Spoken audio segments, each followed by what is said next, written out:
So yun nga mga idol, welcome back sa ating YouTube channel, Opinion Mo TV.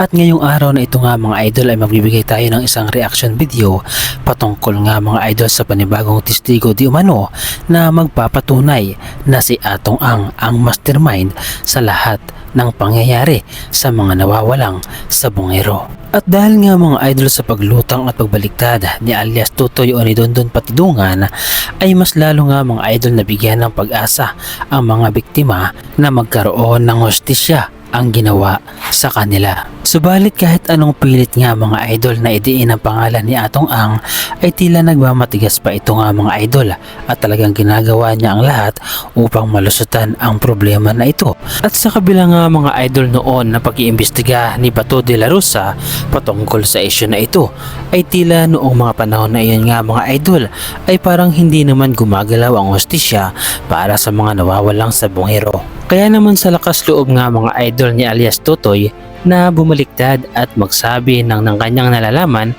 ay tila unti-unti na nga mga idol na nagsisilatawan ang mga nagsasabing di umano ay mga may alam din sa pangyayari. At kabilang nga mga idol sa tinutukoy ni alias Tutoy o si Dondon Patidungan ay ang kasamahan niya daw dati na security guard din na kung saan nga mga idol ay mayroong kinalaman sa mga nawawalang sabongero. At buti na lamang daw nga mga idol at nahagip ng CCTV ang lalaki na di umano nga mga idol ay kasama ni alias Tutoy o dating kasama ni alias Tutoy na kung saan nga mga idol ay ginagamit di umano ang ATM card ng biktima na kung saan nga mga idol ay nag-withdraw pa ng pera na nagkakahalaga ng 30,000 pesos at ito nga mga idol ay nakuhanan ng CCTV sa Lipa, Batangas. Kaya naman malaki daw di umano nga mga idol na tulong ang CCTV na ito upang lumutang ang nasabing lalaki na nag-withdraw.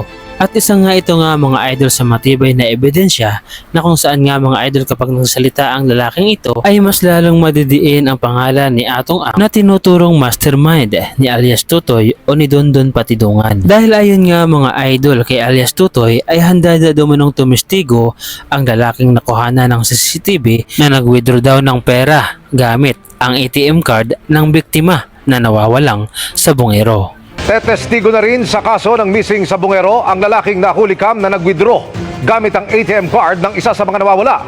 Ayon yan kay Dondon Patidungan na nagsabing tauhan niya ang nasa video. January 14, 2022 nang magkakasabay na nawala matapos magsabong sa Santa Cruz, Laguna ang magkakaibigang sina Ferdinand Dizon, Manny Magbanwa, Mark Fernandine at Melbert John Santos. Kabilang sila sa 34 na nawawalang mga sabongero. Higit 2 oras ang lumipas matapos na iulat silang nawawala.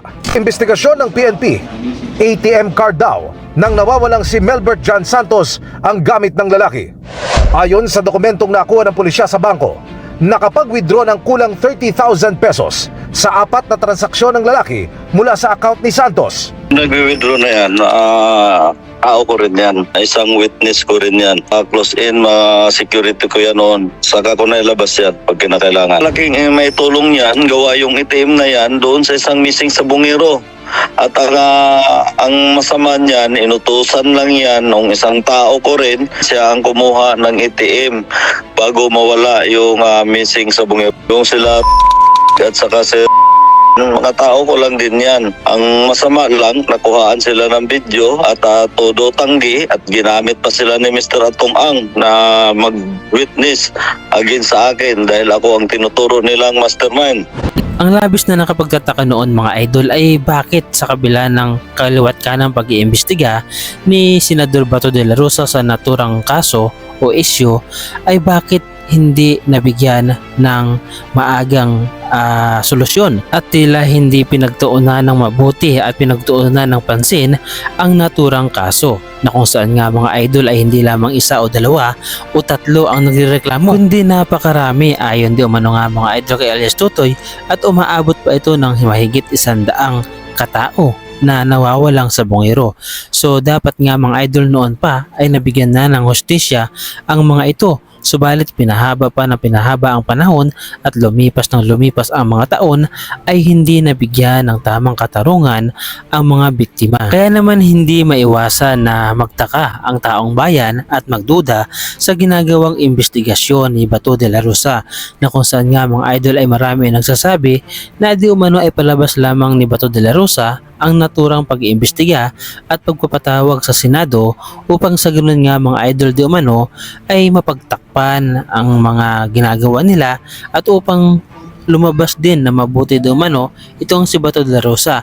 At marami ay nagsasabi na si Bato de la Rosa ay kasabwat din o sangkot din sa naturang krimen. Dahil ang naturang patayan di umano nga mga idol sa mga nawawalang sabungero ay mayroong malaking kaugnayan daw sa naturang ginawang war on drugs ng dating Pangulong si Rodrigo Roa Duterte. At ayon pa nga mga idol sa ilang mga netizens ay bakit hindi nabigyan ng tamang hustisya noong mga panahon ni dating Pangulong Duterte. At marami nga mga idol ang nagsasabi na kaya di umano hindi umuusad ang kaso ay dahil si Atong Ang at si dating Pangulong Duterte ay magkasangga o magkadikit, na di umano nga mga idol itong si Atong Ang ay malaki ang tulong kay dating Pangulong Duterte, kung kaya't ito nga mga idol ay pinagbibigyan di umano ni dating Pangulong Duterte si Atong Ang na mag-operate ng mga pasugalan dahil malaki naman daw ang naiambag ni Atong Ang sa ating bansa at lalo tigit sa gobyerno. So para sa akin mga idol, ay tama ba na isakripisyo mo ang taong bayan dahil sa laki na ibinibigay ng businessman sa ating gobyerno? At ganito rin ang sabi noon ng dating Pangulong Duterte mga idol tungkol sa Pogo, na kung saan nga mga idol ay sinasabi niya na malinis di umano ang Pogo, kaya walang dapat ipag-alala ang taong bayan at ang gobyerno at ang Pilipinas. At kung matatandaan ninyo mga idol, ay sinabi rin ng dating Pangulo na malaking tulong ang Pogo sa ating bansa dahil sa pagbibigay ng mga trabaho sa ating mga kababayan, at libo-libo di umanong mga Pilipino ang nabigyan ng trabaho dahil sa Pogo.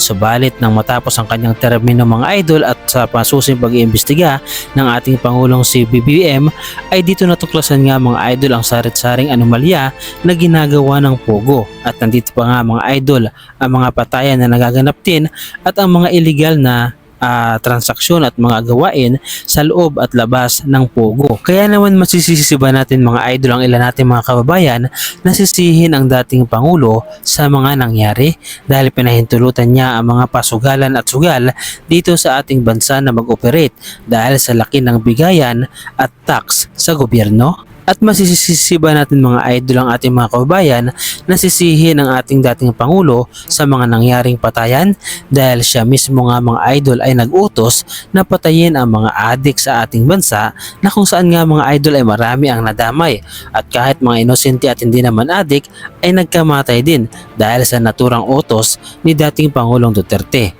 Ano ang masasabi ninyo mga idol sa mga pangyayaring ito? At ano ang masasabi ninyo sa kaugnayan ni dating Pangulong Duterte at ni Atong Ang, na kung saan nga mga idol ay sinasabi pa na magkasangga daw ang dalawang ito? Ano ang inyong reaksyon mga idol patungkol dito? Ibahagi mo naman ang iyong reaksyon at opinyon sa ating comment section. So paano mga idol, hanggang dito na lamang muli ang ating reaction video. At kung nagustuhan ninyo mga idol ang reaction video na ito, ay pahingi naman ako ng isang like, subscribe, at kung pwede pakapindot na rin ang ating notification bell button para updated pa kayo sa lahat ng ating mga reaction video na katulad nito. Maraming salamat mga idol.